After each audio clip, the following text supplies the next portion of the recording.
Hey, welcome back. If you're watching this, you probably already watched Chapter 1. What we're going to do here is we're going to go through the PowerPoint slide. Going to give you kind of an abbreviated online lecture. A little bit later, I may be providing some more in-depth notes explaining a few things, but let's jump in and get started. We're going to talk about measuring and explaining crime, and you'll notice, of course, in the foreground here, it's going to have the actual PowerPoint slides. So. There we go. Okay, so traditionally, crime is broken down into different categories. And these categories are somewhat artificial. You certainly could break them down in different ways. But the basic criminal categories that your book talks about and that we're going to talk about in this course start with what most people think about when they think about crime, which is violent crime, followed by property crime, followed by public order crime, white collar crime, organized crime, and then the kind of the crime of the day that a lot of people talk about, which is high-tech crime. The cyber crime, another name for it, but very, very popular thing to talk about. Violent crime is what most people think about when they think about crime. Um, if you ask the average person, and you're coming into this class with the background of an average person, hopefully a little bit higher because you maybe have an interest in criminal justice, most people, when they think about crime, think about these large categories of them.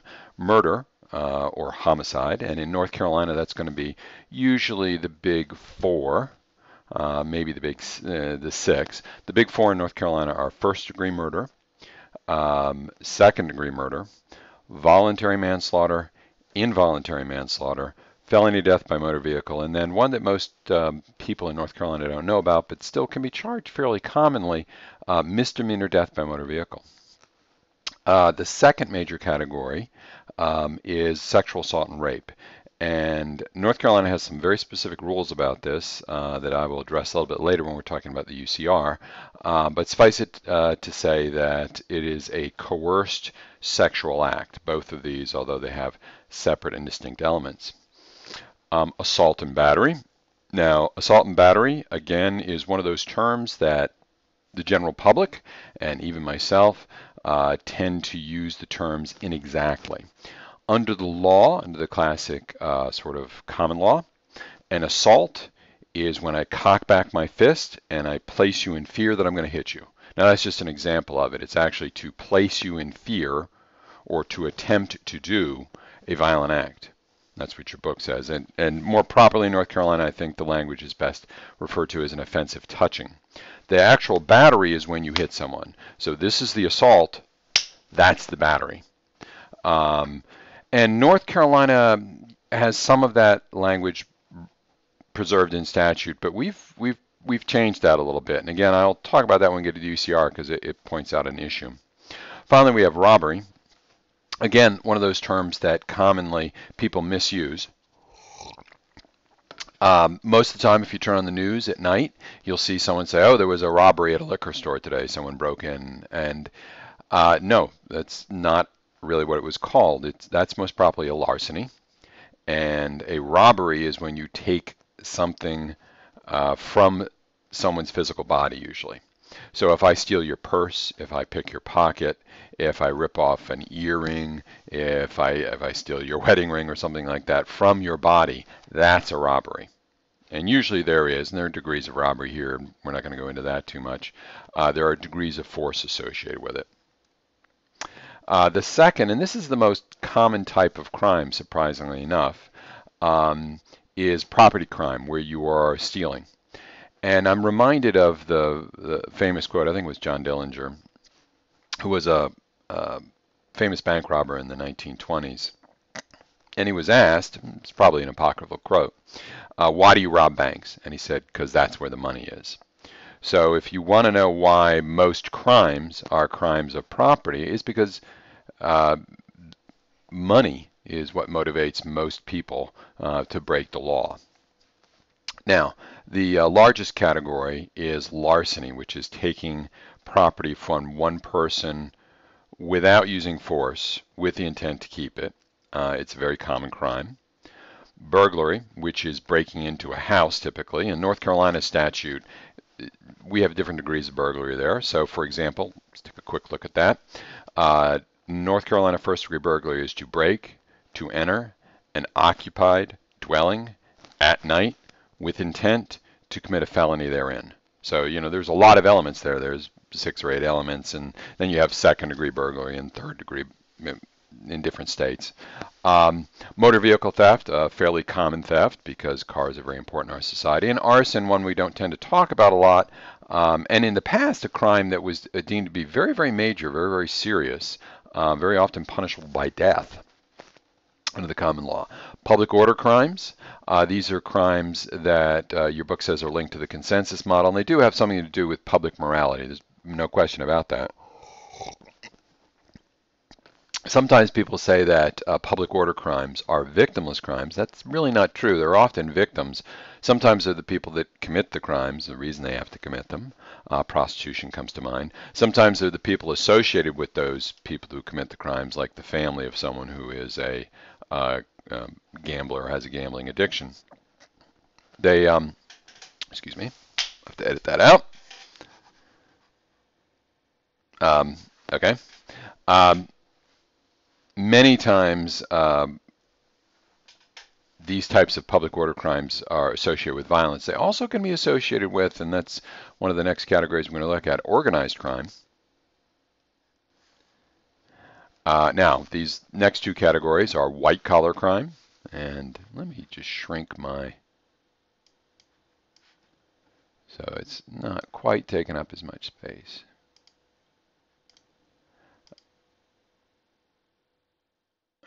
I don't know if it's going to let me. Let's put it over here. White-collar crime, which is illegal acts committed by an individual or business. A very broad term, very difficult to determine with any certainty. The estimates are that white-collar crime costs trillions of dollars a year worldwide, and it is arguably the largest type of crime. We could talk about employee crime, employer crime under this category as well. Employer crime, when employers are committing wage crimes, whether they're not paying overtime or they're not following wage laws, is actually the largest category of this, surprisingly enough.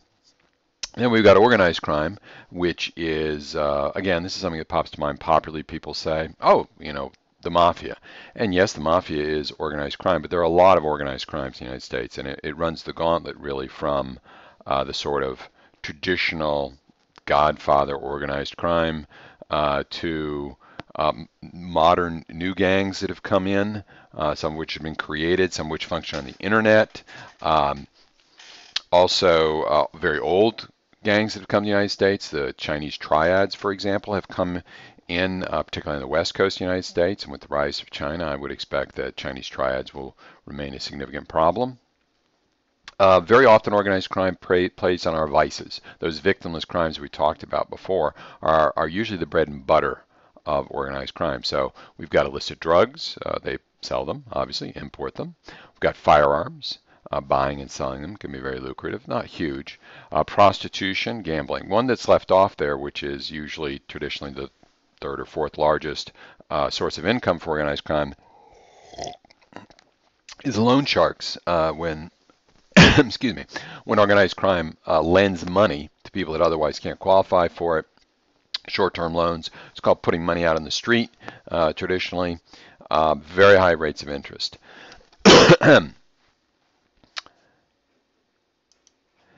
High-tech crime, the last one that we could talk about. Very often, high-tech crime, there's nothing particularly new about it. It's just the methodology through which it's being done. So we could talk about the selling of pornographic materials. Now, I'm not talking about things that are readily available for free on the internet, but we're talking about things that might be on the dark net here, things that could be exploitive. So they could be things like child pornography. Soliciting minors, which has a relationship to the last topic, and then a big one, which is defrauding consumers with bogus financial investments. Again, a major problem that we deal with, but these have all existed. They just haven't made use of the internet and computers as much as we now have the availability of those things. All right, so how do we know? How can we measure crime?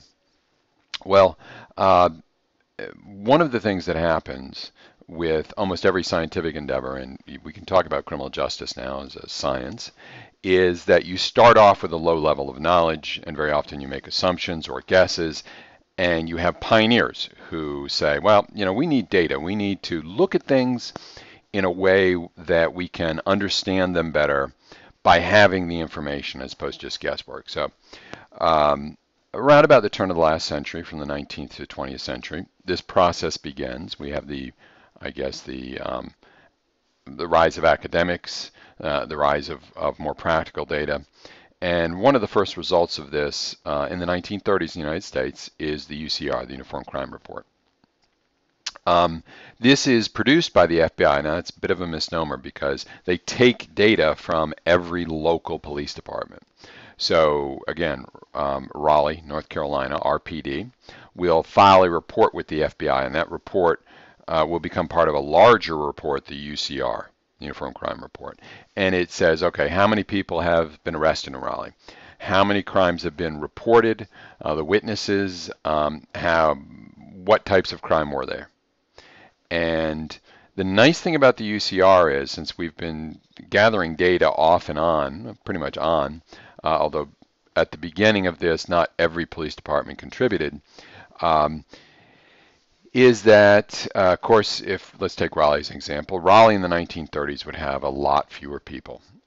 If we say that just the urban area or maybe the larger area of Raleigh has almost 1 million people today or a little bit more, you go back to the 1930s, you're going to have a much smaller number. So if you were going to compare over time the crime rates between Raleigh in the 1930s and Raleigh in 2019, you'd obviously have a much higher number of crimes being committed today because you just have more people. So what we do with the data so that we can compare it over time and over locations, because if we compared Raleigh, North Carolina, which as I said has about 1 million people, and we compared it to Casper, Wyoming, which it doesn't even have 100,000 people in it, then again, we're going to have big differences just because of population differences. So the UCR is presented in a rate of crimes per 100,000. And we'll also look at percentage change from previous year. The other thing that the UCR does, it divides it into two major categories. The Part 1 offenses, here they are, and these are the ones that most people pay attention to: murder, rape, robbery, aggravated assault, burglary, and larceny. And that's, again, kind of what most people think about when they think about crime. Those are considered the most serious ones. Part 2 offenses are all the other crimes, and there are a whole series of them. Drug abuse is one that's studied quite a bit because it has such a big impact on our society. Simple assaults, driving under the influence, again, a major crime, even disorderly conducts. If we look at the total numbers, there's almost 10 million arrests for Part 2 offenses in the United States. So it's a huge number. It's a lot of data to gather together. Now, we realized as we started in the 1930s that we're a problem with the data, and I told you earlier I was going to talk about some of the problem with the data, so I'm going to raise one now. Let's take the crime of rape in North Carolina. North Carolina has a very specific statute for rape. Now, our statutes for sex crimes, let's look at the two major ones. We have, say, a first-degree rape statute. We also have a first-degree sexual assault statute. The terms and the punishments, the terms are different, but the punishments are identical. So what I'm trying to tell you is that even though we're going to separate out these two crimes, rape and sexual assault in North Carolina, punishment's the same. Okay, for a rape to occur in North Carolina, there has to be a vaginal intercourse with a penis.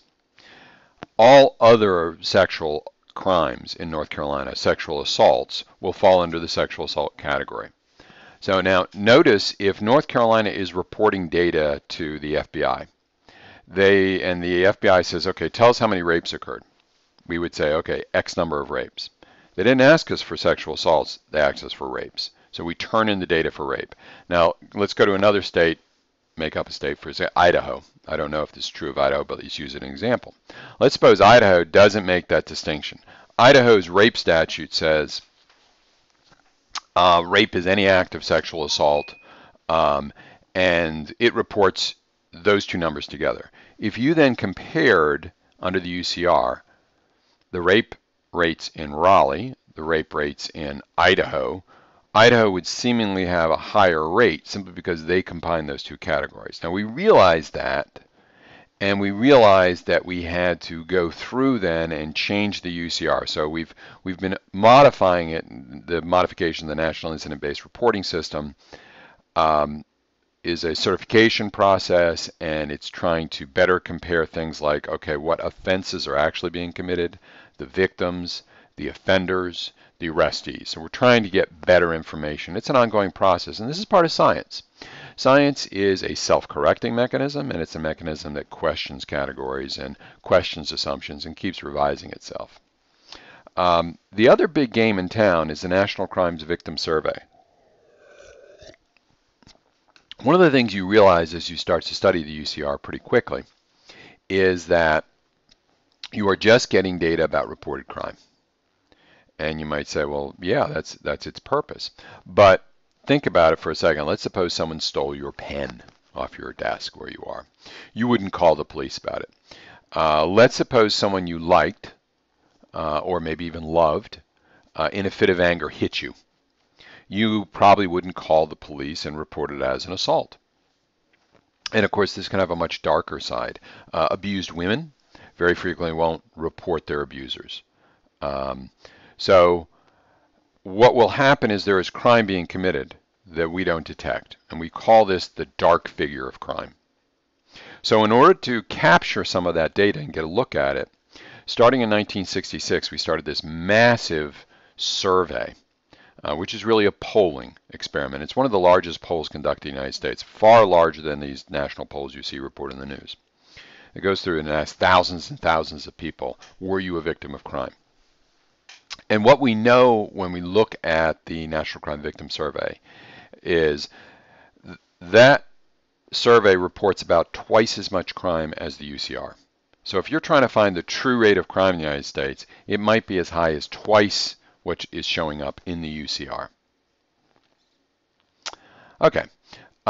We also have some problems with the National Crime Victim Survey. First of all, even though these reported surveys can be very important, and the National Crime Victim surveys suffer from the problem of, are people telling the truth?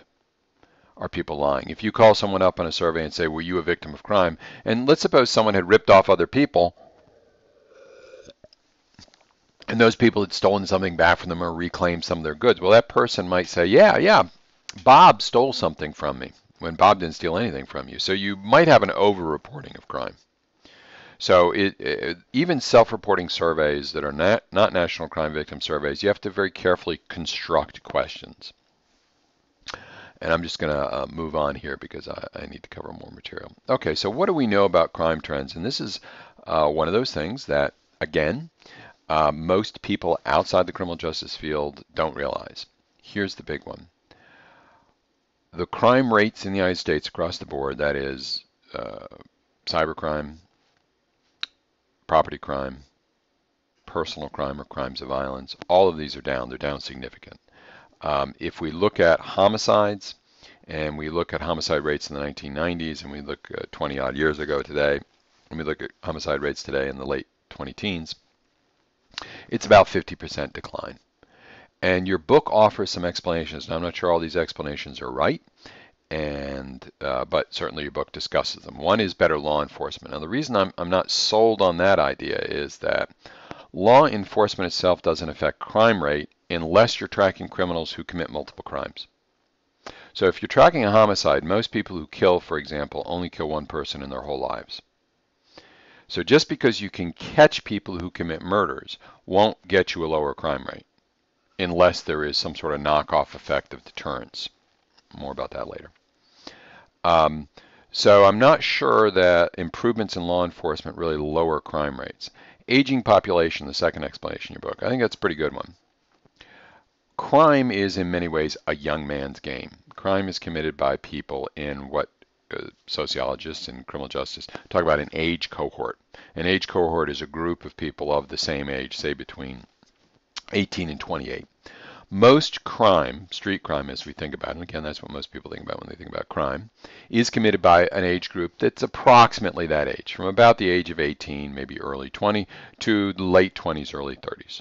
So we'll say 18 to 28 if you want a 10-year. It's called an age cohort, a 10-year grouping. There certainly are still people between the ages of 18 and 28. Some of you watching this video are probably between the ages of 18 and 28. But as a percentage of the population, you have fallen. And as there are fewer and fewer young people, the overall crime rate in the society is going to fall. Just because if young people commit the crime, it's fewer that. It's like if there's fewer babies in a society, fewer diapers are being sold. The end of the crack cocaine epidemic is the third explanation that your book talks about. I'm not so sure, again, that wasn't replaced with the modern opiate epidemic. I think that's a serious problem for us. I think it causes problems. So I don't think that's a terribly great explanation. Gentrification of former high crime neighborhoods. There has been a change in urban structure across the United States. Again, target hardening, as it's called, which changes the environment within which crime occurs and makes it more difficult for crime to commit, certainly will lower crime in a given area, but what we generally see is that is displaced someplace else.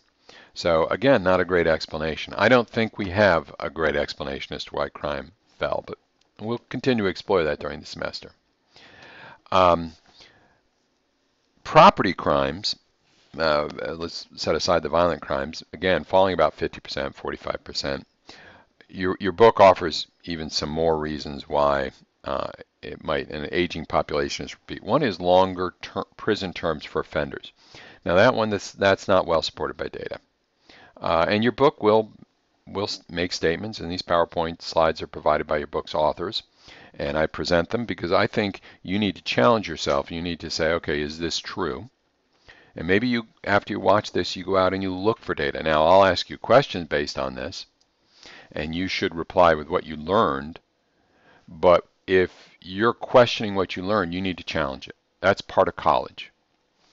Improvement in law enforcement is what I talked about. More lenient marijuana laws. Now, again, I'm not real wild about that. Marijuana remains the #1 crime for which you are arrested for in the United States, simple possession. It's a very, very commonly charged crime, although certainly with the legalization of marijuana, that has happened. But that didn't start in the 1990s, the legalization, except some of the medical marijuana.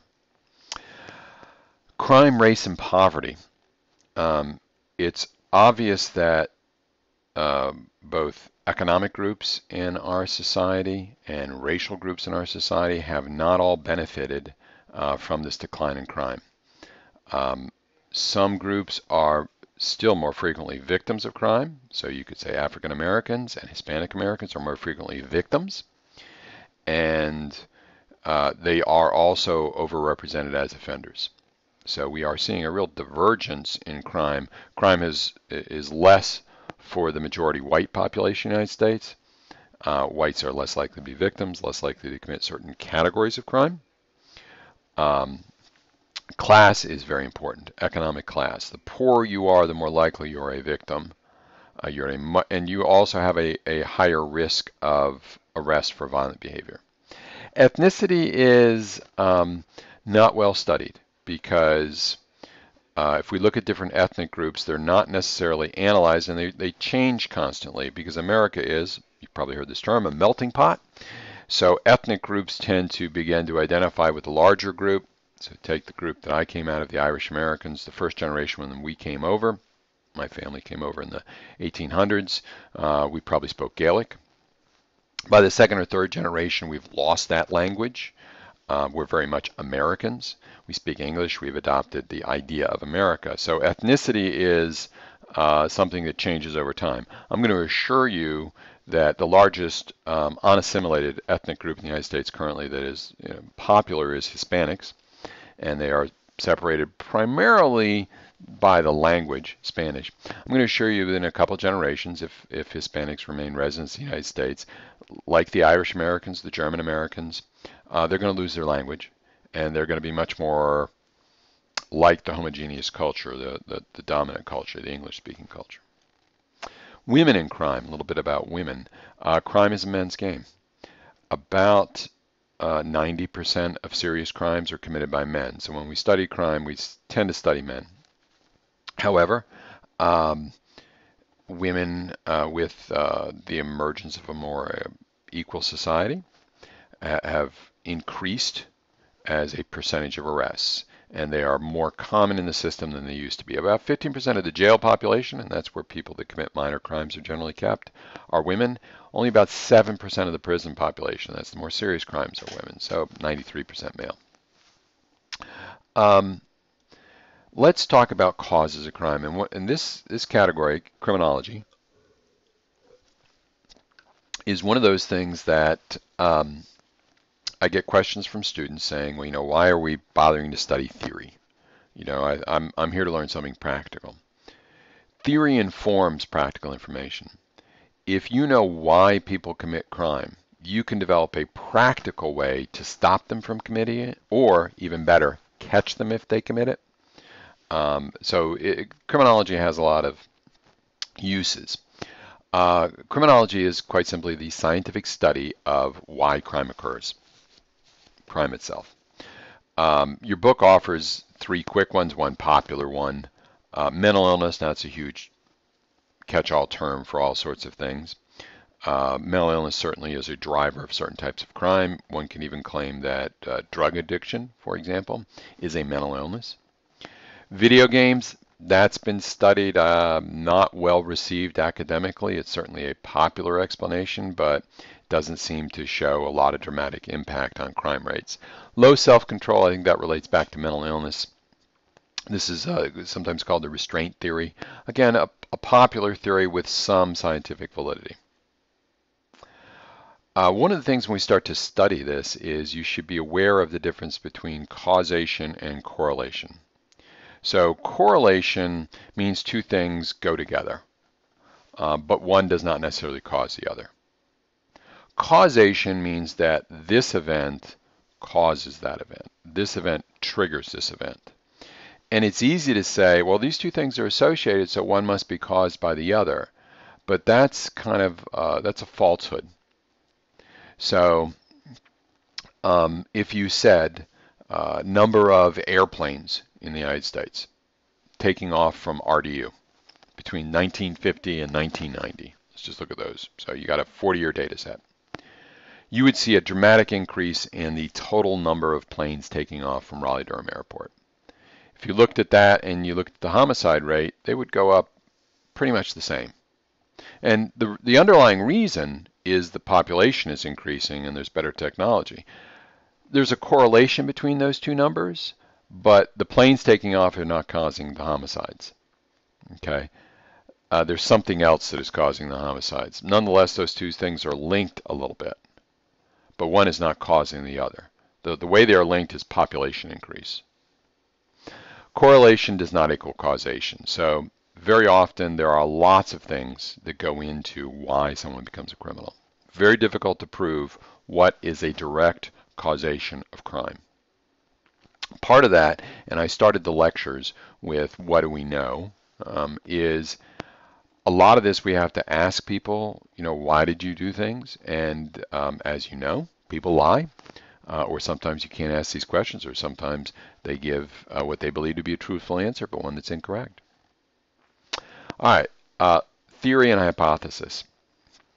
Like a lot of things I talk about in this chapter, this is a term that is sometimes misused by the general public, and certainly by me, and I think by most people when we say I have a theory.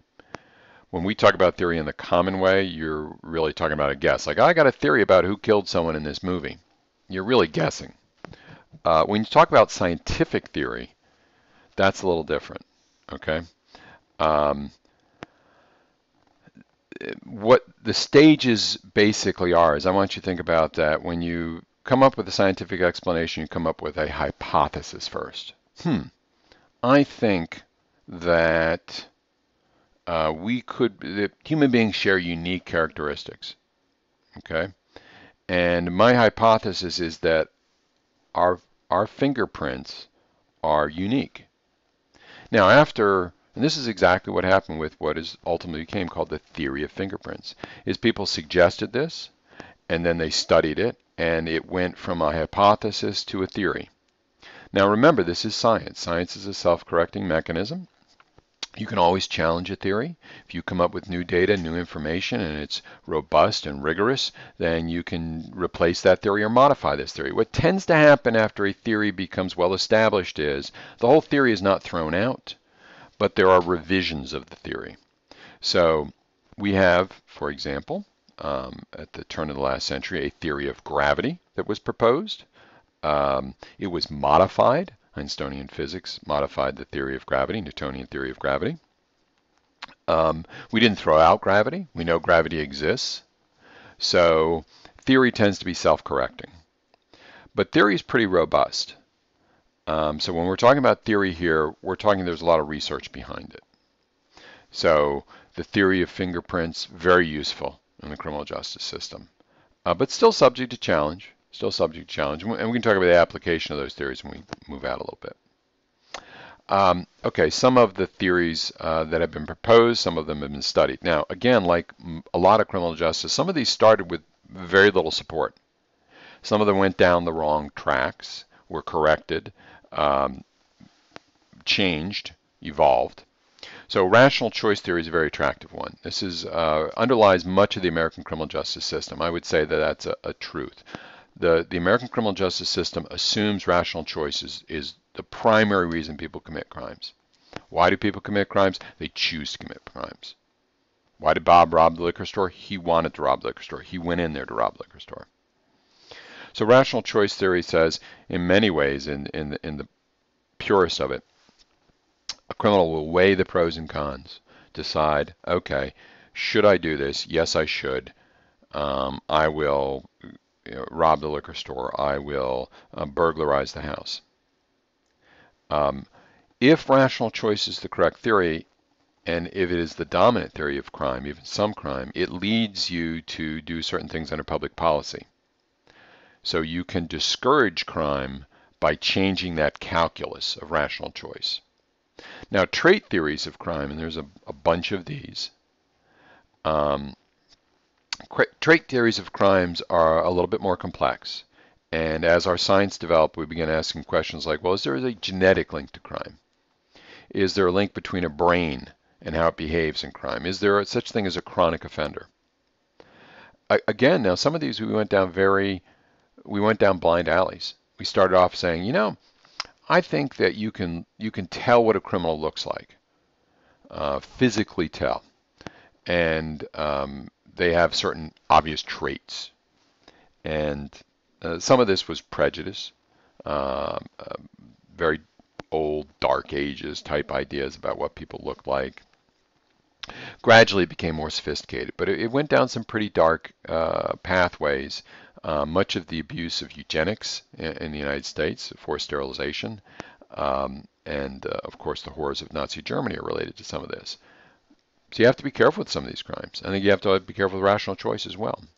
But again, they can offer you public policy changes. So, for example, let's talk about the brain and its impact. We do know that brain trauma changes people.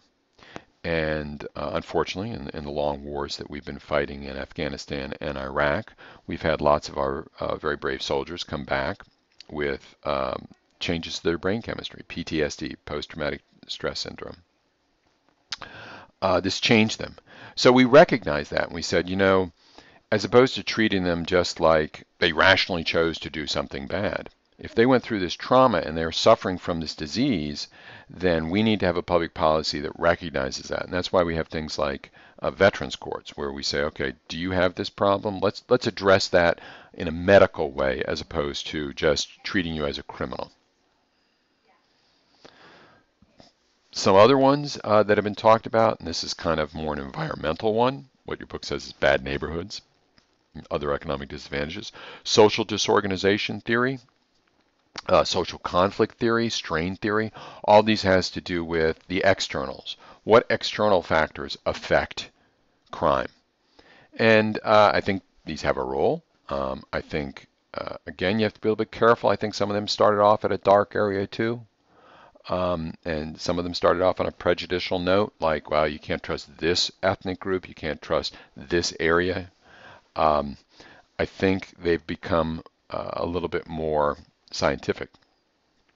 Then you have a little bit more individualized life lesson and criminal behavior theories.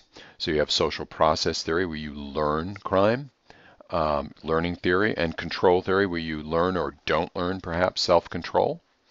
Um, is there a single explanation from all of these? The answer is no. I think it depends on what crime we're talking about. Certain crimes certainly have greater impacts from other things.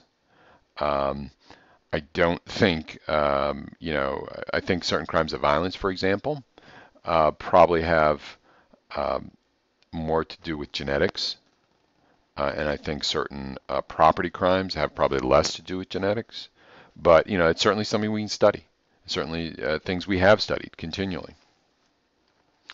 Okay, the victims. And one of the things is that we had traditionally focused on the offender. Well, let's switch that. Let's think about the victim. After all, if your wallet is stolen, um, it's great if we catch the guy that stole the wallet. It's great if we convict him, and it's great if we punish him. All well and good. But there's two things you really want. You don't want your wallet stolen in the first place. That's the ideal one. Or if it is, you want it recovered. So we began to look at the victim in this whole process. And we talked, this is the emergence of really a subcategory of criminology called victimology.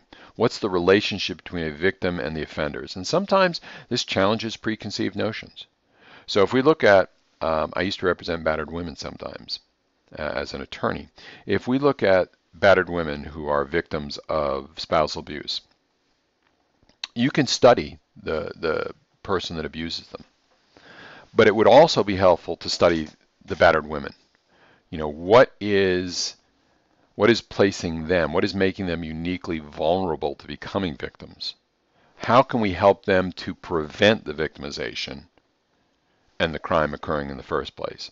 So we can look at things like who is the likely offender of crime, who is a suitable target of this, who should be able to stop these things, who is a repeated victim and why, and what is the connection between the victim and the offender. Now, I want to be very clear here. We're not blaming the victims.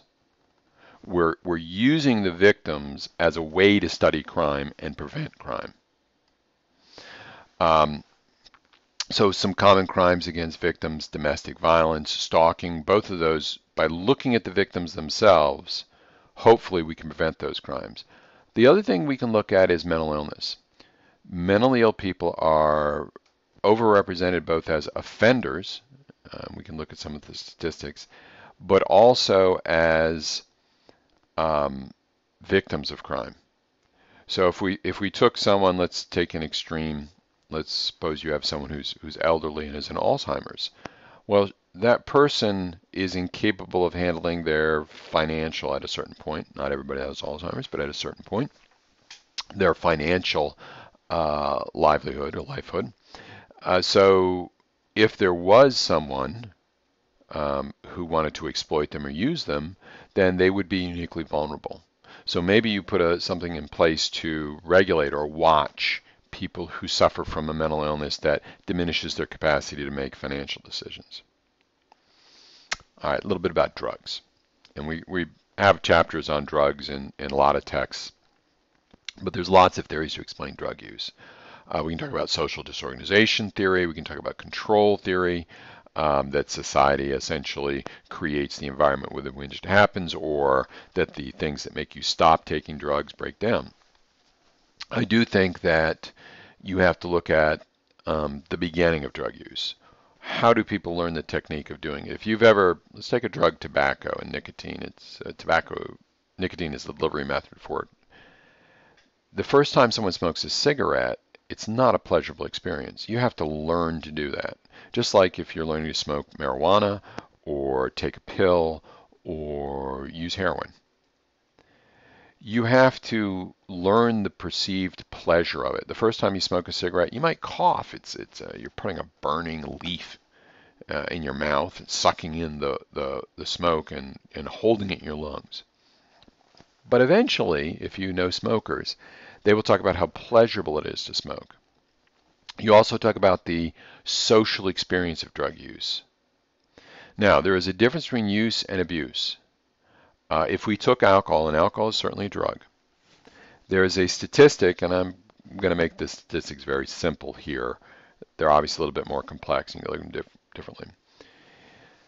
80% of the people that drink alcohol only drink about 20% of the alcohol drunk, which means that a fifth of the people that drink 80% of the alcohol that's drunk. So what you have is you have the people that commonly just use alcohol, this is drug use, and then the people that abuse alcohol. So you have to study that and say, okay, well, what changed the group of people which predominantly is just casual drinkers and alcoholics or into abusers of drugs? We can also look at the drugs beyond alcohol. We have an opiate crisis today in the United States, and it has by and large been generated from prescription drug abuse. We have a meth and heroin problem. Meth has declined, at least as a popular perception of it, and we have an ongoing debate about marijuana legalization, and that's certainly something that we need to talk about. Is marijuana, should it be legal? Should it be regulated? We've done experiments with making drugs illegal. For example, we did it quite famously with alcohol. That's that.